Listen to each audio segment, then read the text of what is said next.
سيدنا محمد وأشغلي الظالمين بالظالمين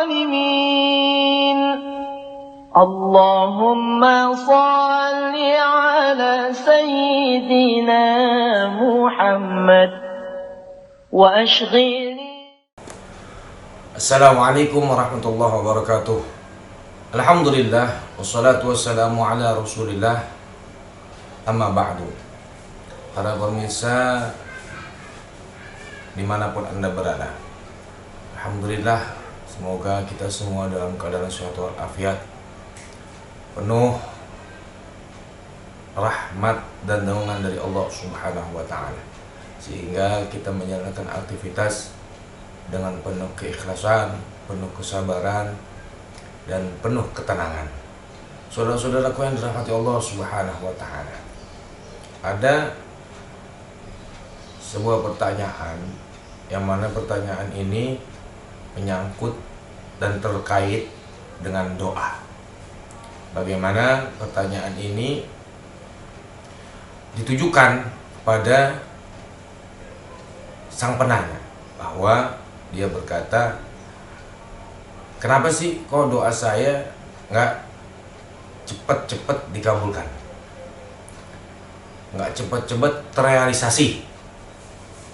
Maka dari itu kami Al-Fakir mencoba menjawab dalam pandangan agama, bagaimana agama Islam ini memberi janji kepada siapa saja yang berdoa agar doanya bisa cepat-cepat terrealisasikan. Maka dari itu ada beberapa faktor dan beberapa sebab doa seseorang itu bisa cepat dikabulkan. Nah, yang menjadi bahasan ini adalah satu di antara sekian banyak cara doa seseorang agar cepat dikabulkan. Nah, di antara banyak cara, ada satu cara yang benar-benar menjadi kekuatan penopang agar doa kita cepat dikabulkan, yaitu baktinya seseorang terhadap orang tua. Nah, bakti seseorang kepada orang tua adalah salah satu cara yang benar-benar ampuh agar seseorang tersebut doanya dikabulkan oleh Allah Subhanahu wa ta'ala. Ada satu kisah ini menjadi inspirasi buat kita, bagaimana seseorang yang sebenarnya dia ini tidak terkenal sama sekali. Orang ini tidak terkenal sama sekali di buminya Allah, tapi beliau terkenal di langitnya Allah Subhanahu wa ta'ala. Siapa beliau? Beliau adalah Uwais Al-Qarni. Uwais Al-Qarni adalah seorang yang hidup di zaman Rasulullah Shallallahu alaihi wasallam, tapi beliau belum pernah bertemu dengan Rasulullah Shallallahu alaihi wasallam. Aneh kan? Orang hidup di zaman Rasul tapi belum pernah ketemu sama Rasul. Rasul di Madinah, Uwais Al-Qarni di Yaman. Nah, bagaimana kaitannya terhadap doa orang tua dan cepat dikabulkan atas apa yang pernah terjadi dan dialami oleh Uwais Al-Qarni? Dikisahkan di dalam kitab Syiarul A'lam An-Nubala bahwa Uwais Al-Qarni ini adalah pemuda yang miskin, pemuda yang nggak punya apa-apa, pemuda yang hidup jauh dari kata kekayaan. Beliau punya satu orang ibu, yang ibunya ini sudah berusia sangat-sangat lanjut. Singkat cerita, Uwais Al-Qarni diberikan ujian oleh Allah Subhanahu wa ta'ala berupa penyakit, apa disebutnya, ya, kusta, ya. Jadi ada penyakit kulit lah intinya. Nah, Di usia senja ibunya berkata kepada Uwais Al-Qarni, "Ya Uwais, buruan dah, ajak saya pergi haji sebelum saya wafat." Ini kata ibunya nih kepada Uwais Al-Qarni. Maka Uwais Al-Qarni berpikir bagaimana caranya dengan kondisi Uwais yang sedang terkena penyakit bisa membawa ibunya dari Yaman ke Mekah. Dari Yaman ke Mekah. Berapa hari perjalanan? Jauh. Nah, maka Uwais Al-Qarni berpikir. Uwais Al-Qarni membeli seekor lembu. Keledai. Membeli seekor keledai. Masih kecil keledai. Maka setiap hari Uwais Al-Qarni ini membawa keledai tersebut ke atas gunung. Setiap hari berkelanjutan.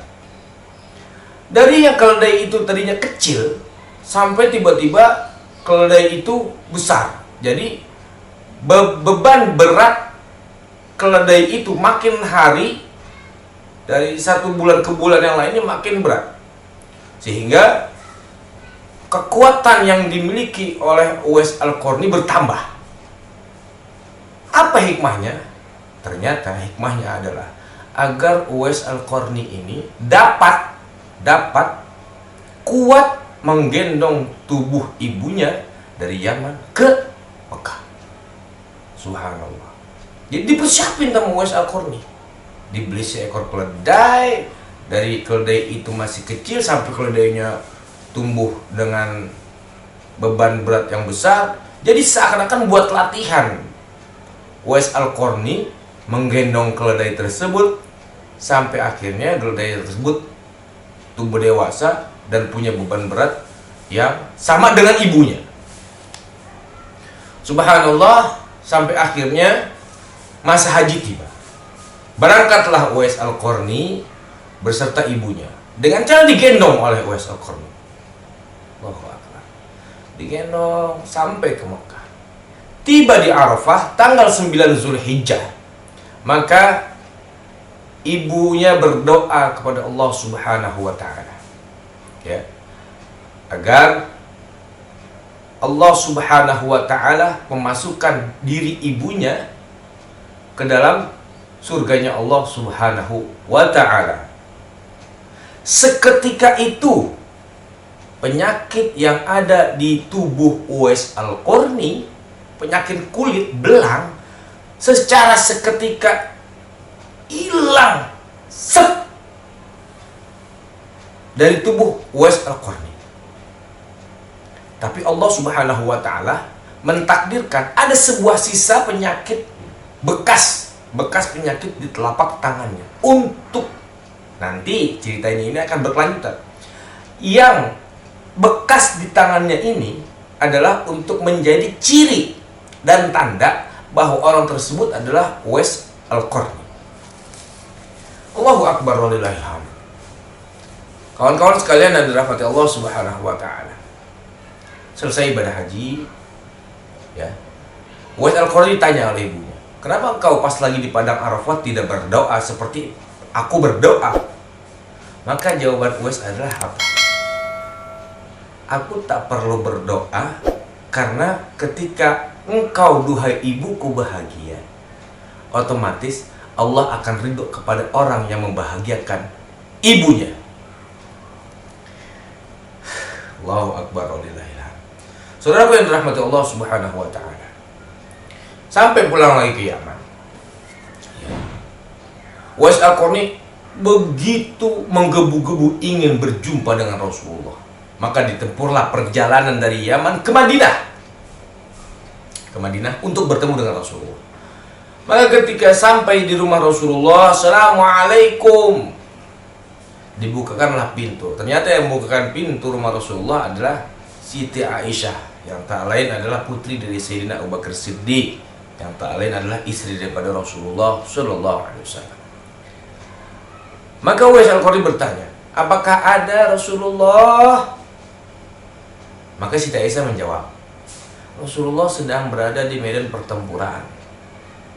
maka beradalah Uwais Al-Qarni di dalam kebimbangan, di mana ibunya yang di Yaman berpesan kepada Uwais Al-Qarni agar kalau sudah bertemu dengan Rasulullah, cepat ya pulang, cepat ya pulang. Tetapi ketika sampai di Madinah, Uwais Al-Qarni tak langsung berjumpa dengan Rasulullah. Maka beradalah di dalam kebimbangan. Maka seketika itu diputuskan untuk Uwais Al-Qarni balik lagi ke Yaman, meninggalkan kota Madinah Al-Munawwarah. Maka Rasulullah pulang dari medan pertempuran, pulang sampai rumah Rasulullah langsung berkata kepada Siti Aisyah, "Ya Aisyah, kemana orang yang tadi mencariku?" Seakan-akan Rasulullah sudah tahu bahwasanya Uwais Al-Qarni ini datang untuk berjumpa dengan Rasulullah. "Wah, orangnya sudah pulang ya Rasulullah," sahut Siti Aisyah. "Kenapa nggak disuruh tunggu?" "Ya aku tidak tahu ya Rasulullah. Itu adalah orang yang doanya sangat mujarab, tokcer. Sebab lantas orang tersebut bakti betul dengan ibunya." Maka lambat akhirnya Rasulullah singkat cerita, Rasulullah sebelum wafat berpesan kepada Umar bin Khattab dan Ali bin Abi Thalib dengan sebuah pesan bahwa, "Ya Umar, ya Ali, nanti kalau ada seseorang ya bernama Uwais ibn Amir dari negeri Yaman sana, kafilah Yaman sana, maka ketika sampai di sini pintalah doa kepada dirinya, karena doa orang itu tidak tertolak." Maka seketika Rasulullah wafat, digantikanlah oleh Khalifah Abu Bakar Siddiq. Setelah Khalifah Abu Bakar Siddiq wafat, digantikanlah oleh Umar bin Khattab. Maka Umar mengingatkan kepada para sahabat-sahabat, "Wahai sahabat, dulu Rasulullah sebelum wafat pernah berpesan bahwa nanti kalau ada kafilah dari Yaman, tanyakan adakah di antara mereka yang bernama Uwais Al-Qarni atau Uwais ibn Amir." Maka setelah wafatnya Rasulullah 10 tahun berikutnya lah baru Umar bin Khattab dan Ali bertemu dengan Uwais Al-Qarni. Maka suatu ketika datanglah kafilah dari Yaman untuk berdagang ke negeri Jazirah Arab. Ketika berdagang, mereka satu-satu tanyain oleh Umar bin Khattab, "Adakah di antara kalian yang bernama Uwais bin Amir?" Nggak ada. Begitu. Jadi selalu ada orang dagang dari Yaman, ada kafilah dari Yaman datang, maka orang tersebut ditanyai oleh kelompok tersebut pasti ditanyai oleh Umar bin Khattab, "Adalah di antara kalian yang bernama Uwais Al-Qarni atau Uwais bin Amir?" Maka suatu ketika ada kafilah ditanya oleh Abu Bakar Siddiq, ada Umar bin Khattab, ya, "Adakah di antara kalian yang bernama Uwais bin Amir?" Maka dijawab, "Uwais bin Amir bukan pada kafilah kami, tapi ada di sana tuh, di pintu perbatasan. Dia sedang menjaga kuda-kuda dan keledai-keledai kami." Maka secepat mungkin Umar dan Ali menghampiri orang tersebut. "Apakah engkau yang benar bernama Uwais Al-Qarni?" "Iya, saya yang bernama Uwais Al-Qarni. Dulu Rasulullah begini diceritakan bahwasanya Rasulullah pernah berpesan begini, bahwasanya kalau kami ketemu dengan engkau, maka kami disuruh meminta untuk engkau mendoakan kami, memintakan ampun kepada kami, kepada Allah." Maka Uwais Al-Qarni dengan seketika, dengan penuh paksaan, tadinya nggak mau untuk mendoakan, tapi dengan paksaan akhirnya mau mendoakan Umar dan Ali bin Abi Thalib.